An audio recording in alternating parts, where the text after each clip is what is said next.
All right, I don't want to surprise you, but I mean, there's a building they put up over there. You know, I know that these are new things that you're just noticing right now. So I wanted to make sure that it's not too Where did all those buildings come from? What did they put in that street there? There's a TV? I thought we were just like in the mountain. Where am I?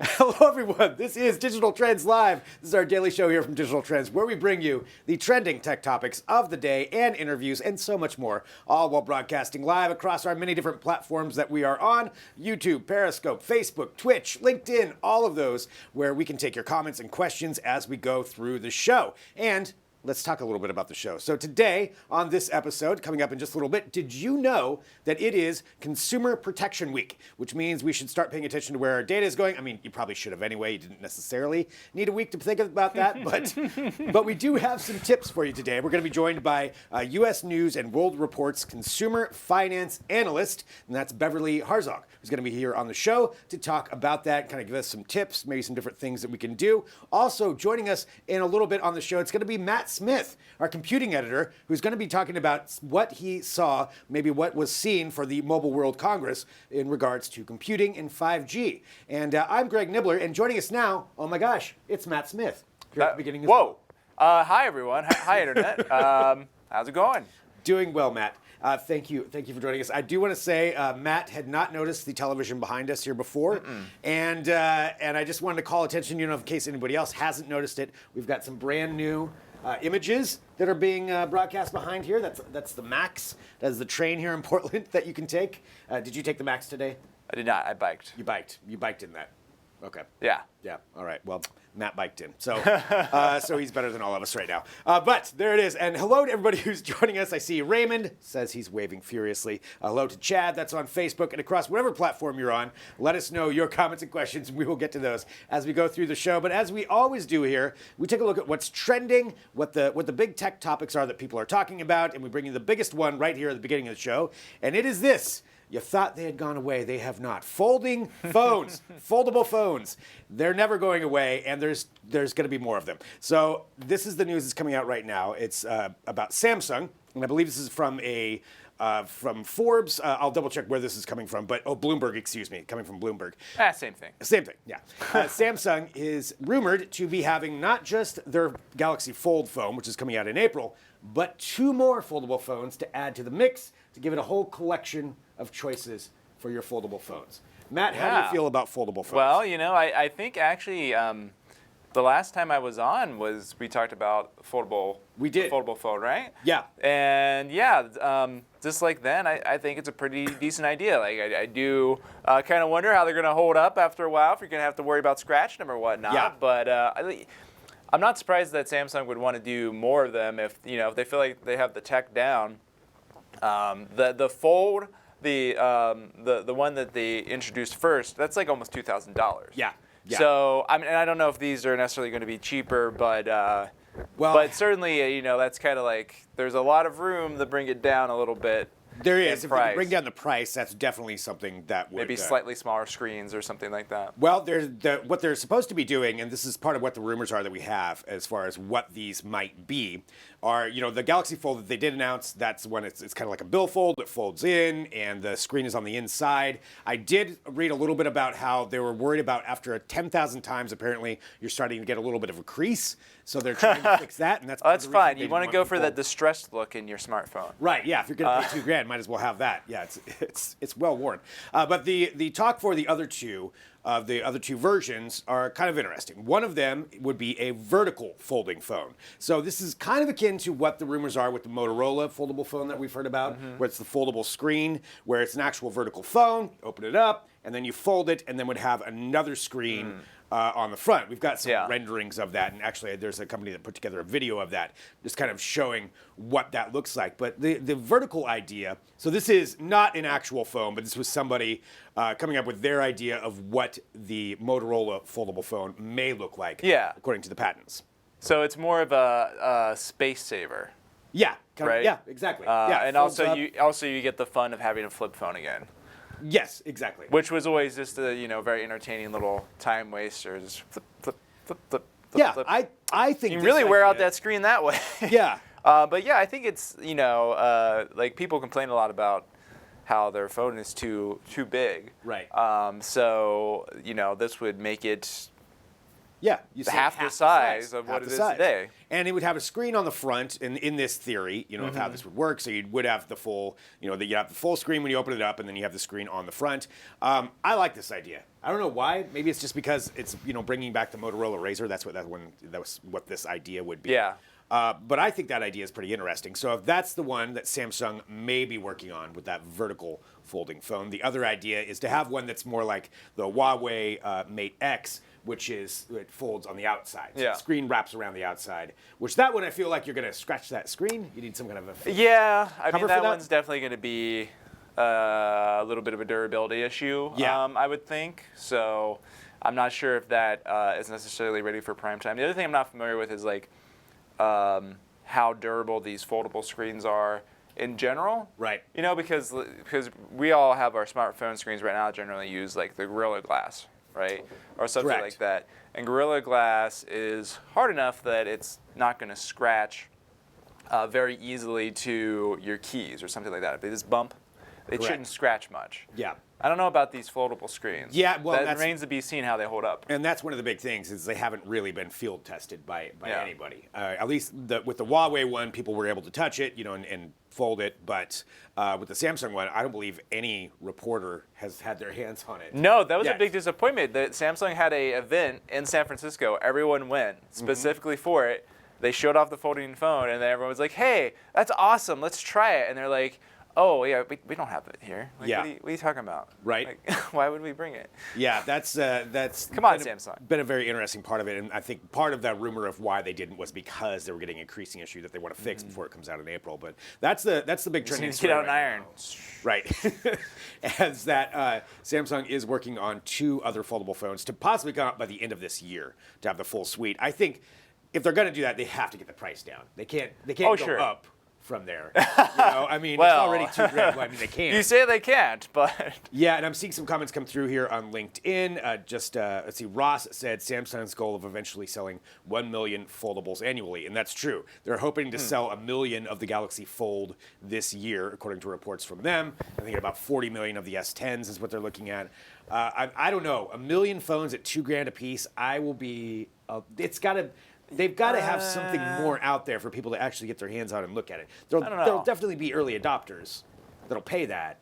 But I don't think a lot of people are going to. well, you said that they said they're targeting 40 million S10s, right? Yeah, of the S10 suite, I think of all. I don't know. They might get 1 million, even at that price. I mean, there's some people out there that have a lot of money to spend, and they'll spend it on a phone like that. I mean, it's a bit crazy, but we've already seen with the increasing prices of phones already. They used to be, Yeah. a max of like what, $800? Yeah, and now 1,000 is about the standard. Yeah, for you want like high the S10 with a lot of storage, or the iPhone Max. Yeah, then you're going over 1,000. Yeah, then you're Yeah. looking at more like $1,200 already. So. Yeah, so maybe it's not that far for people to go with that. Well, let us know what you think. We are broadcasting live on all these platforms. Let us know, is $2,000 something you're going to pay for a foldable phone? And if you do, can we take a look at it? Because we haven't seen one in person yet, other than what Samsung showed us behind the case. So yeah, I would love to know. Yeah, if people are going to buy that, but that's the rumor right now. Samsung possibly coming out with 2 other foldable phones, and maybe still that Motorola one. There's lots of rumors of other companies that are going to debut theirs. Maybe LG, somewhere down the line. Apple said they're at least a year out, at least according to reports. On foldable? On foldable phones. It kind of sounds like what Apple's doing is waiting for everybody That's to what work they out the always kinks do, and- right? Yeah. Like, they usually don't come out with something first. They Yeah. wait for someone else to do it and see how they mess it up, and then they come out a year later. Like, here it with is, we did it. the more we did it refined better. version, yeah. Yeah, yeah. So we'll see what happens with Apple. But yeah, wouldn't be surprised to wait for a while on theirs. All right, well, that's kind of where we're at with that rumor. Let's go on to our next section here, which is Read 'em and Weep. This is where we take a look at some of the comments and questions that have come across our many different platforms, and we answer them. And Matt, I don't know if we have any directly referencing any of your videos today. I will be no, hard for me because to my say. videos are perfect. Yeah, that's right. There's So- never been any comment about Matt's videos Definitely other not. than glowing reviews Yeah. of what's been said on there. Yeah. It is kind of funny when we do these read them and weep segments because, like I said, we don't necessarily see the comments beforehand, and we're going to get those pulled up here in just a minute. But we do get a lot of comments across all of our different videos. You know, we're on a lot of different platforms, and people have things to say. Yeah, and definitely way too many to actually keep up on. Yeah. And that's, well, I think somebody reads them, but we don't always respond to them. That's what the issue is. yeah. And this I mean, kind of gives us that chance. You got your YouTubes, you got your Facebooks, you got your LinkedIns, your Twitters. Yes. I don't know. Yeah, all of those as we get Your these pulled up here, MySpace. so. Yeah, I'm sure MySpace We're very big is on there. Still very big on there. So. Well, let us know as we are broadcasting live. Let us know what your comments are too. We're working on getting those pulled up, so we will have. It's just the anticipation that we're trying to build for the. Oh, I think I see We're some trying to build the anticipation. nasty comments about, our lack Right of now? comments. Right now, because of our lack of comments for the Read 'em and Weep segment. Well, let's take a look at some of the comments that are coming through right now. So that I have as live comments that are happening. Robert says, $2,000 cell that no one has touched on Main Street. I'll wait. I think, referencing the fact that it's a $2,000 cell phone that nobody's actually used. I mean, I wouldn't buy a $2,000 Oh, okay, phone. Here we go. We're going full screen. We want you to read these comments. This is Terrence McBride regarding smart city planners are rethinking the concept of parking, cut down the forest, and opened up a museum, then charged people $25 to see the damn trees. That's an interesting business model there. You should give that a shot. Tell It me is. how it works out. Yeah, cut down the trees, then charge $25. Somebody's going to pay the $25. I mean, I'm just going to say. I'm not sure. Smart city planners are rethinking the concept of parking. Okay, that's it. That is an article that we was have. the article about. I remember that one. It was about coming up with parking garages that were designed so they're more reusable in the future. Okay. Right, because you got a parking garage, you can't really it's a parking garage, and if you ever don't need a parking garage there anymore, what are you gonna do? You're gonna knock it down. Yeah. So they were parking garages that were built so that you could actually just turn them into apartment buildings. Oh, okay. All right. Well, yeah. that's Portland in a nutshell right there. Everything's turning into an apartment building. So, okay. Well, all right. Thank you. Terrence, let's go to Zing. Keeley regarding Asus ROG Zephyrus GX701. Gosh, that's a mouthful. Review, great at gaming, but not much else. What a load of crap. As mentioned by many others, the ROG laptop is designed for gamers. And excuse me, if you can't fit this into your backpack, that means you need a larger backpack. Matt. I actually know exactly what this is about. This laptop. Do you agree? This laptop, which is ridiculous. It's a ridiculous laptop. So we've looked at this laptop two times, a 15-inch and a 17-inch model. And this is one where you open it up and the bottom of it pops up so that it has more ventilation. Okay. So that you get a lot of hardware in a really thin package. The problem is it's just not a well-designed laptop. It feels flimsy. It's expensive. It still gets pretty hot. The keyboard's in a weird position. Yeah. It just doesn't make any sense. And for some reason, there's people who are just like, this is amazing. I love this. Yeah. And I think that they maybe are justifying their purchases. To be quite honest, I do not get this laptop at all. Okay. But yeah, we've gotten a lot of comments about that because there are people there that really like that laptop for some reason. But they're just doubling. You want our opinion? Don't buy the Zephyrus laptop because get something a little more practical. There you go. There's your load of crap. So that's it. All right, Lee, thank you for your for your observation on that. All right, Jen, regarding Netflix CEO Reed Hastings predicts broadcast TV will die by 2030. Netflix will die by 2020 if he keeps hiking up prices. I don't think so. I think that's not going to happen. Because I think that you've forgotten what your Comcast bill would look like. Yeah, exactly. I think, Netflix, I'm sure the price will increase again, but the $1 that they brought it up, and we've had big discussions about this, $1 to $2 I think is what it went up. In the grand scheme, yeah, it sucks when things go up in price, but overall, it's still, we've discussed it, it's still a pretty good deal. Yeah, did you hear about the pricing on Disney's service? Have they come out with the actual price? Yeah, they're only accepting either organ donations or body parts. So that's all they will take. He's here all day, So folks. Matt Smith. If you want to watch the Marvel movies, you better give up a kidney. Your headliner. Or just stick with Netflix. For today, servers Matt Smith joining us. Yeah, I haven't heard what Disney's price is going to be. I did just hear told they're you. going to What are come you talking in. about? That's what it is. Okay, sorry, I shouldn't dispute what's going on right here. Jen, I don't think it's going to happen. All right, we'll just leave that one at that. And we'll go on to the next one. Matt, free speech extremist. Oh, no, you found me out. Regarding FedEx wants to deliver your package in autonomous robots. What happens if someone pushes them over? You know that someone will, right? Hashtag bot tipping. I do like the hashtag bot tipping. Yeah, no, I do like that. And actually, though, they've already come up with a solution for this. There's going to be an app called FedEx Write, and it's for writing the bots. And so you walk around with your app, and whenever you find one that's tipped over, you tip it back up, and FedEx will pay you $1. Is that true? No. Okay. All right. There we go. Just But they'll running do lots that of probably, circles. right? We need a drum roll or something, some kind of a snare that happens after every one of these. All right, Matt Smith. This actually does knocking remind me, down. though, there was that robot in the mall like last year that the drunk guy got in a fight with. You remember that? That is true. And yeah. he tipped it over. Yeah. And Yeah. it was like all over the internet. And there was just all these sad pictures of the robot falling over. Bunch of punks bot tip. Now we're going to be seeing that all over the place. All right, so something to look out for. Don't tip your bots. All right, Mike. Regarding remembering the ENIAC and the women who programmed it, Adam and Eve had the first computer, and it was an Apple. It said 1 byte. Oh my God. Are you? Yeah. Hey, Mike, let's get you on the show. Mike and Matt really need their own show. This is what needs to happen. You guys are a match made in heaven right there. All right, Mike, send us an email. We'll get that show off the ground right away. The Mike and Matt duo. All right, let's go on to some other news. There's some other things happening here as we are broadcasting live, going through this show. Let's talk about Volvo. So, actually, no, let's talk about Google right now. Let's talk about Google. Yeah, let's talk about this e-driver's license, this concept of what is going on. So this comes from a report from a developer's website, xda-developers.com, taking a look at an API, which is something that Google is working on for the later on versions of Android. That just kind of gets you the setup here. What it boils down to is Google is working on ways to keep your driver's license digitally in your phone in the newer versions of Android. Yeah. And this concept, essentially, yeah, you would get rid of like a paper driver's license, or not paper, but a plastic driver's license, and you would actually just have it in your phone. I love this idea. Matt, I hate this idea. please tell us. So your thoughts actually, on this.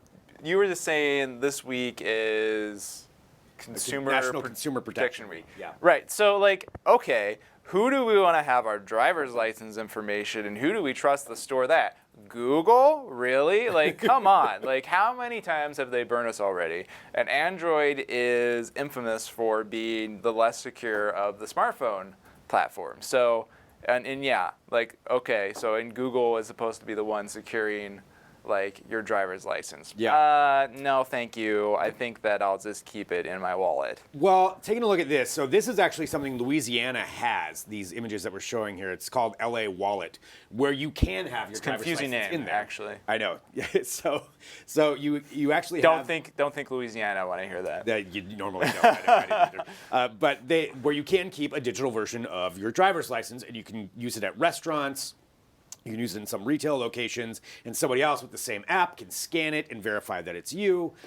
They can verify, that you're the actual person who has that digital license. For me, that idea is very cool. I didn't even know anybody was doing that. Apparently, there's some other states that are working on testing this out too. I don't believe that you can use that one for your driver's side of it, as far as I understand with the LA Wallet. But I like this idea. I like the idea of not having to worry about forgetting my wallet everywhere. I like the idea of not having to drag something else around. Yeah. But I definitely don't it's just one of those things where it's Google has messed up so many times. It's no thanks, Google.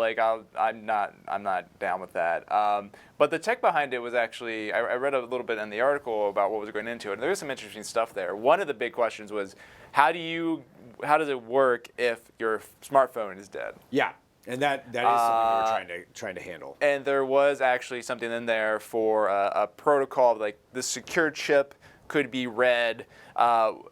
could be read if it by an external device, if the power was gone. External device was one of them, or a way that you could actually still show that even if there wasn't enough power to turn on Android, to fire up Android, the software, you could actually still be able to. Yeah, like you right now, if you are if you have a low battery, then you turn on you turn on your phone. Excuse me, and it'll just say like you have a low battery, and that's it. Yeah. Maybe it could do that for the driver's license as well, and just show that. Yeah. Like in a black and white. I think the less things that you have to carry around, the better it is. That's personally, I think this is a great idea. I would absolutely want it. I mean, it's great already idea. Just frustrating keep enough Google out of it. Thank you. You know, I mean, like your insurance cards, everything, have everything there on your phone, and just have all the details there. And then when you lose your phone, then you lose everything. Yeah. That's the other problem. Yes, the security side of it is true. That is an issue. But the idea behind this would be you could remotely erase it, and so it would be removed off of there. Yeah, there's a lot of security issues that would come with this. There's no doubt about that. However, I don't think it's that much more security issues than losing your wallet now. You know, like if you're carrying around your license, people can still get that information. Yeah, but so like your wallet, your license it. information can't be like transferred electronically off of your That's true. your driver's license. Yeah. Although I'm sure people could argue that like that a lot of the information is already out there, so does it really matter? I don't know. Right. Well, it's true. A lot of the information probably is already out there. It's true.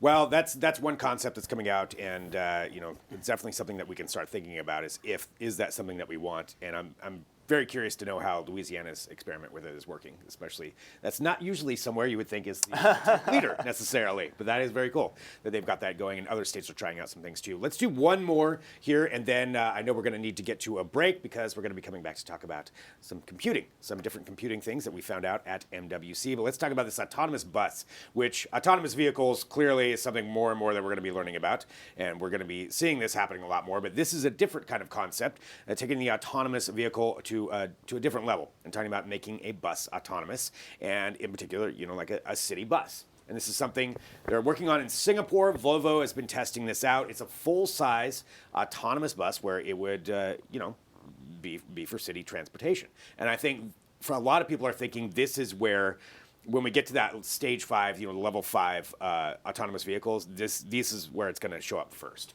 Yeah. Mass transportation vehicles. Yeah, for sure. I think that's totally accurate because these sort of vehicles can be operated in a much more controlled environment. Like this one, I believe, is a campus bus. Yeah. So it has a relatively limited environment where it needs to operate. You don't have to worry about, like you can imagine like an autonomous vehicle, say, merging onto the highway. Right. Like that's pretty tricky. But if you're just going around the campus and you just have to you're not going more than like 15, 20 miles per hour. You just have to make sure nothing's, getting in the way. You're not going to crash into anything at those speeds.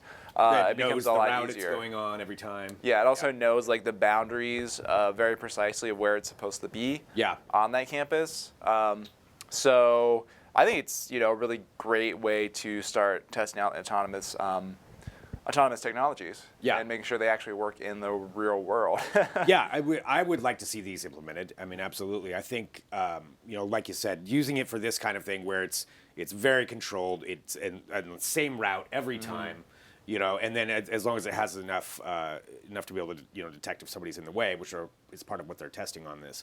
But yeah, this is Volvo who's testing that one out. So that's the Volvo 7900 electric bus. So it's an electric bus on top of that. It's got stereo vision cameras that capture images in 3D, an advanced global navigation satellite system that uses multiple data sources. So it's not just one source in case that screws up. It's got some checks and balances in there too. I like the charging system it had. The charging system, 3 to 6 minutes it said for a full charge. Yeah, and plus it's just it was like boop, plugs itself that in. for my phone. That's what I want for my phone. That's how that needs to happen. All right, well, let's go ahead and go to a break here because we're going to do that just to separate this out because we're going to get ready to talk about Mobile World Congress and 5G and what we saw in computing from that because that's an entirely different thing from all the mobile phones that we've been talking about and how 5G is going to affect computing. We've got Matt here who's going to talk about that. Drop in your comments and questions about that while we take a quick break. And we'll be back in just a minute with more Digital Trends Live.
Welcome back to Digital Trends Live. Thank you, everyone, for joining us. We're live here every day, 9 a.m. Pacific, noon Eastern, bringing you tech headlines and interviews and interesting discussions. And that's what we're going to be doing right now. We're broadcasting live across all kinds of different platforms, so drop in your comments and questions and join us for this. I'm Greg Nibbler, joined by Matt Smith, our computing editor. Hello, Matt. Hey. How's it going? Not too bad. I mean, we've been hanging out here, so. Right, yeah. Whew. Yeah, okay, well, there we go. This is Matt Smith. Let's talk about Mobile World Congress. So we've covered a lot of the mobile side of that, but it's much more expansive than that, the entire conference. Oh, yeah. And let's talk about a few different things relating to computing. Maybe 5G, which I've heard nobody talking about 5G. 5G? What is that? 5G, supposedly when it finally rolls out, is going to affect pretty much every part of our lives. How is it going to affect computing in particular? Yeah, so 5G is something that is going to be coming to computers to some extent. It's not going to roll out the way that it does in smartphones, where like the idea with smartphones is that they really want to make pretty much all your smartphone, every smartphone 5G. Yeah. And probably try to do that pretty quickly. Computers are probably not going to see that happen so quickly. For one thing, you don't already have 4G in computers that commonly. So that's true. Yeah. So there's like a little bit less of an adoption there. However, 5G is pretty cool for computers because of the potential of having really fast internet. Yeah. Would that take anywhere place that of you normal go? Broadband? Yeah, potentially. So the idea with 5G, as probably familiar, is that you're going to have mobile internet available pretty much anywhere. Yeah. That's going to be very quick, gigabit speeds or better. And if that were true, then your computer would not, you could go anywhere like in the city and your computer would still operate like it did at home. Potentially, you might not even have a home internet connection anymore. You might just have a mobile connection. Cities connection, or yeah, okay. And then that would be your entire internet. You don't have a router at home.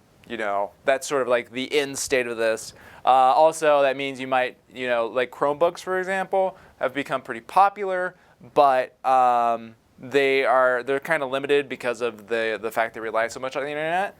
But if you had 5G really easily available, a Chromebook could become a lot more viable for a lot more people. Yeah. Because you would not really have to worry about not having an internet connection. It would just be everywhere. It would be fast enough to use everywhere. I mean, what about, just like cloud storage and cloud computing? Right. Like, I mean, probably I run into this, and I'm sure a lot of people who are watching this run into this situation where you want to like maybe go to the coffee shop or something to do some work, or you just want to change the scenery. Mm-hmm. But then like you get there and it's like, oh, the internet's not fast enough, and I have this like 300 megabyte file, which really isn't that big these days. No, but still, that could take forever.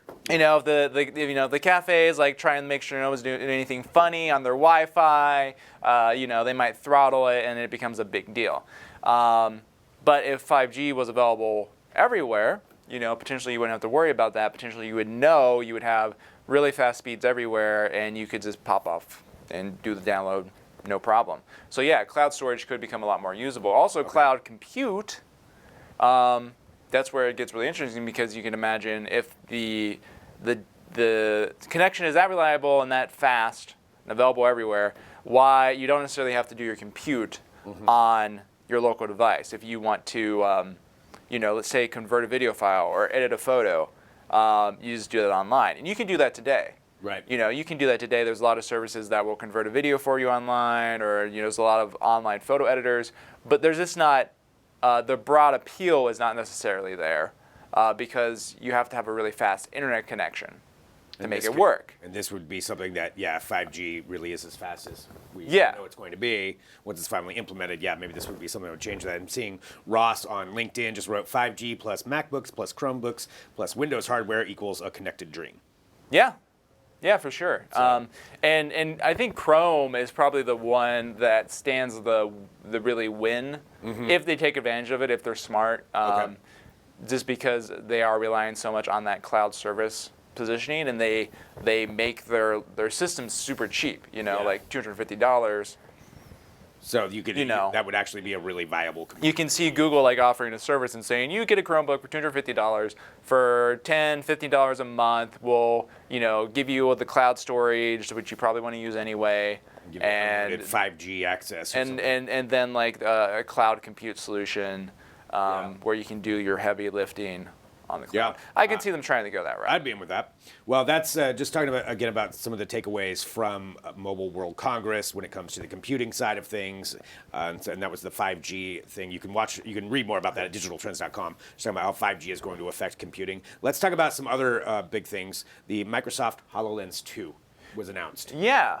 So what did you think of this? The HoloLens is something I've always been excited about, but the actual commercial version or consumer version doesn't seem like that's going to be happening for quite a while. But what are the improvements that we saw with the HoloLens 2?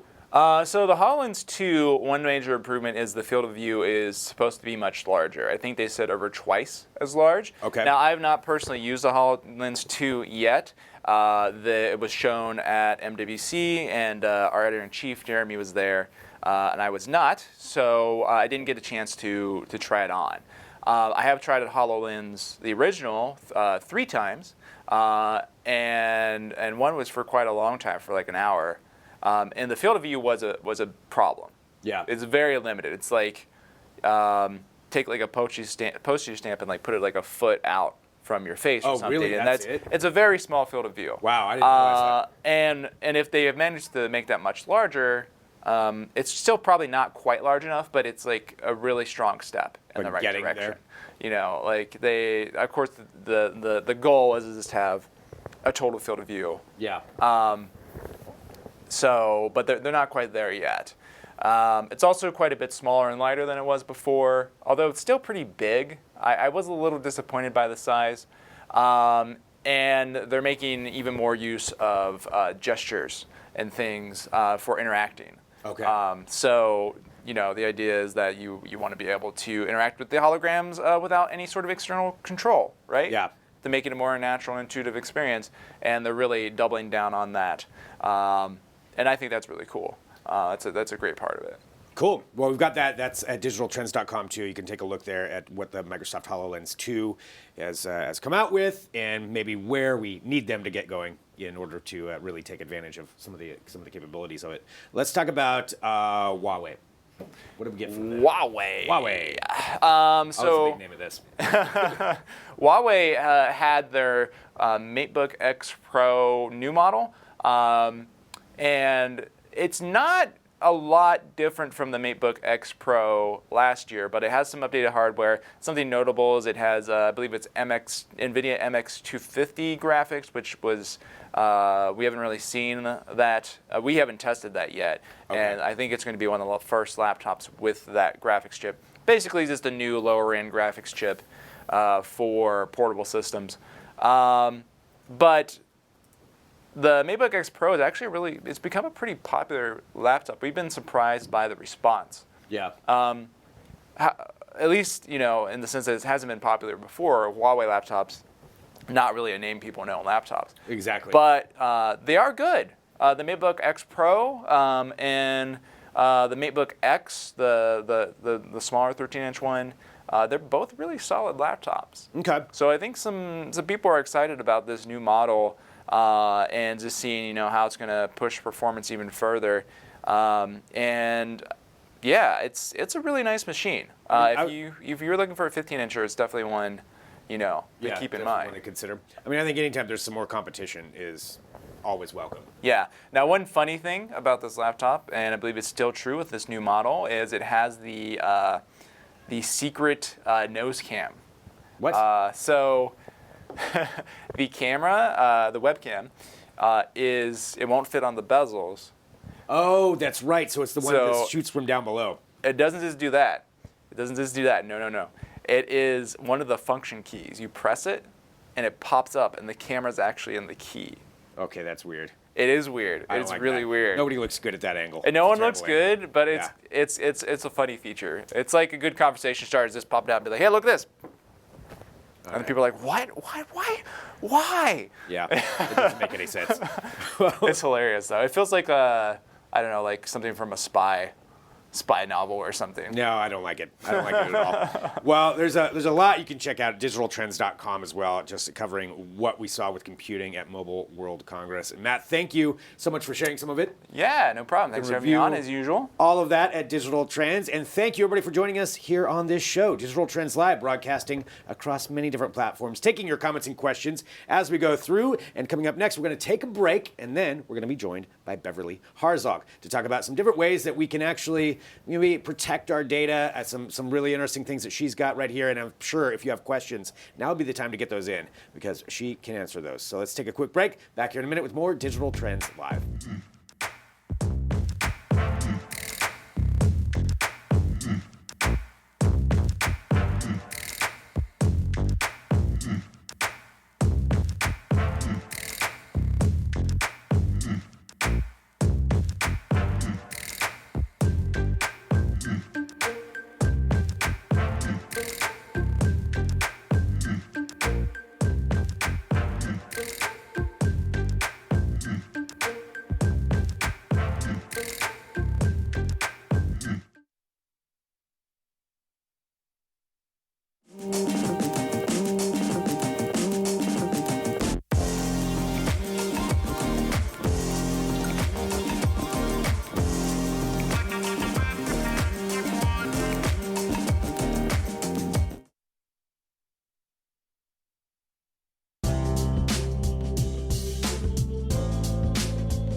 Welcome back to Digital Trends Live. Thank you, everyone, for joining us. We're live here every day, 9 a.m. Pacific, noon Eastern, bringing you tech headlines and interviews and conversations across all of our different platforms. And this week is Consumer Protection Week. So we're going to be talking a little bit about that. And we have an expert who's joining us right now. It is Beverly Harzog. She is the Consumer Finance Analyst for U.S. News and World Report. Hello, Beverly. Hi, thank you for having me. Thank you so much for joining us. You know, there's security and consumer protection is something that I think all of us, as much as we do think about it, probably don't think about it enough. And especially with this being the week for that, maybe we could walk through just some data, over this last year of what people have been able to do. At U.S. News and World Report, we did a consumer protection survey recently, and we asked consumers if they had been the victim of any kind of scams or identity fraud in the past 3 years. And 23% said that they had been victims. The most common scam was phishing. And that's when you get an email or a text from someone. It looks like a brand name usually. So it kind of fools you. And if you click on the link that they provide, well, they're going to download your information. So those are the kind of scams that people really need to be on the alert for. So the texting thing too, that's really blown up, feel like over the last year. I get so many fake texts and phone calls just alone. What are some different things that people can do to protect themselves from that? All right. One of the things that is so important is to check your bank accounts and your credit card accounts online. I do this every day. Now, I admit I'm a bit of an outlier because I really, am into all this stuff. But as often as you can, if you can every day, get online. It really just takes a couple of minutes. Just make it part of your morning routine. And another thing that you can do is to check your free annual credit report. You get a free one from each of the 3 major credit bureaus, one every 12 months. Now, what I suggest is that you spread it out, all right? Get one every 4 months, and that way you kind of get a view of your credit life over the course of a year, and that might help you catch some fraud. That's a good idea. That's something I kind of forget about, that you do get a free one, and that doesn't ding your credit or anything, right, when you do that? No, absolutely not. It's considered, what they call a soft inquiry, so it does not hurt your credit at all. And it's a great way to catch identity theft. You might look at your report and see that someone has opened an account in your name. Now, when you check your accounts online, your current bank accounts, you might catch fraud where someone has your account number and they bought something with your card. But you have to look at your credit report to see if there is a new account open in your name. So it's very important to do both things. Okay, yeah, I'm already going to do that as soon as we're off air right now, because I have not done that. So that is definitely something I should learn about. Back to talking about the phishing schemes in general. Why are we seeing so many more of these? Like, how are they advancing, and what are these scammers doing and learning to be so prevalent right now? They're getting more sophisticated. We've always had this Social Security scam around, and now it's even more sophisticated because when you get a phone call, caller ID will say Social Security Administration. So you think that the government is actually calling you. So they bring you in and make you trust right away. Okay, so that kind of tricks you a little bit. And then they tell you something like, oh, your Social Security benefits, have been suspended. There's something wrong with your Social Security number. Can you verify it for us? And if you do that, they have your Social Security number. Another one that's going on right now is with Netflix. The consumers are getting emails from Netflix, and it says, that your payment, method is outdated. You need to update it, and so they'll give you a link. All right, and they're appealing emotionally here. I mean, I'm in the middle of Grey's Anatomy. Okay, I don't want my Netflix service interrupted. So, they're hoping that you'll react like that and hop on that link, fix your payment option. And then they have your credit card account number. So those are the kind of things you have to be on the alert for right now. So when somebody gets that, what's the first thing they should check to make sure something is legit? Because they are getting so sophisticated. If you're not really paying attention, like first glance, it does look real. I mean, I get it. I've been getting the phone number, the Social Security one. I'm like, yeah, I don't think they've suspended my Social Security number. But yeah, Netflix, like you said, that's a quick emotional thing. You're like, oh, no, all right, I got to fix that. What should you look for to make sure something is legit? Okay, now when you get an email like that, look at the wording very carefully. I mean, because often scammers are very clever with how they approach, fraud, but they're often terrible spellers. So look through the email and you might catch something.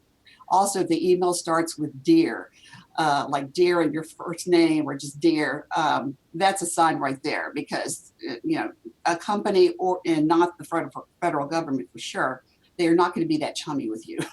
So, there are a couple of things like that you can check. And also, if you get a phone call or an email and they're asking you for personal information or credit card accounts or passwords, that's a sign right there that something is wrong because no bank and no company and no federal government agency is going to call you and ask you to divulge your personal information like that over the telephone. Are there any regulations being worked on or any kind of security issues that are being worked on to try to, stem this, to try to stop this from happening so much? Or is it just something that we're just going to have to get used to that's more and more and more, and this is our lives now, this is how it is? I think consumers are just going to have to be more proactive, protecting themselves. I mentioned a couple of things, checking your accounts online. But if you suspect or worry about fraud, you can also put a fraud alert on your credit report. You can also do a credit freeze. These things are free and easy to do, and it offers a lot of protection. Fantastic. Well, where can people go to find out more information, about these things, and especially what you're reporting on there? The Federal Trade Commission, even though it's a government agency, they have a fantastic consumer section on that website. So get on that website, FTC, and you'll be able to find all kinds of information and also a place where you can report a scam. It's very important you report the scams to the FTC. That's actually really good to know. So when you do get, one of those phone calls or an email, should you go and report every one of them? Oh, yes, absolutely. Okay. It helps the rest of us too, because we know what's going on. Okay, that's a great suggestion. Well, Beverly, how can people find you and follow you and keep up to date with all of your reporting? All right, I write columns for the U.S. News and World Report, and we have a fantastic money section there, and I am there all the time, and we have some wonderful articles too for consumers. Fantastic. Beverly, thank you so much for coming on here. Some great suggestions. Oh, it sounds like we did have a question here, actually, from somebody coming through. So what can victims, I think this is coming from George, what can victims do after their money has been stolen? All right, you want to report it right away. And it depends on what kind of fraud has happened to you. Let's say that you used your debit account and your account got wiped out, which could happen with a debit card. That's why you want to use credit cards online. Just report it as soon as you can. Your chances of getting your money back are much greater if you report it right away. Okay, that's a good suggestion too. So just use a credit card online. Don't use a debit card. Absolutely. That makes sense. Yeah, because then they have access to the entire bank account versus just whatever the credit line is. All right, that's good to know. Any other suggestions or tips that you have? I just suggest also that you shred your trash. We get all these credit card offers in the mail. Shred your trash, because believe it or not, scammers do go through your trash cans and they can get like the last 4 digits of your credit card number, the bank statement. So be very careful about that. That is a good point. I should be more careful about that myself. So I've learned a lot about what I need to be doing, and I'm definitely going to be pulling a credit report today, just to take a look at that, because these are all great things, and especially with Consumer Protection Week here, learning about that. Beverly, thank you so much for informing us with that, and definitely everybody follow her reporting there with U.S. News and World Report and everything Beverly's bringing you. Thanks, Beverly. Thank you so much for having me. Absolutely.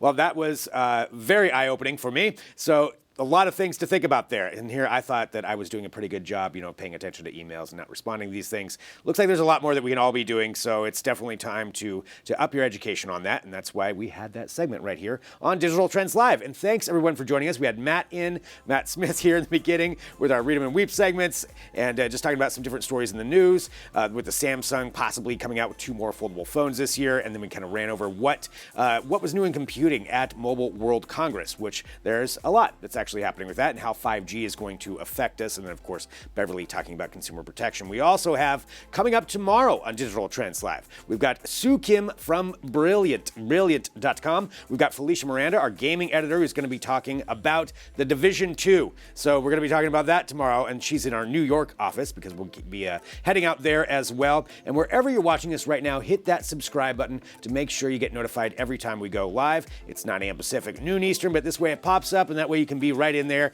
and join us for the conversation. And we really appreciate everyone joining us. It's so fun to see some of the familiar names that come back every day, and no matter what platform you're watching on. It's a lot of fun, and I love being here with you. And I'm Greg Nibbler. Thanks for watching, and we'll talk to you tomorrow with more Digital Trends Live.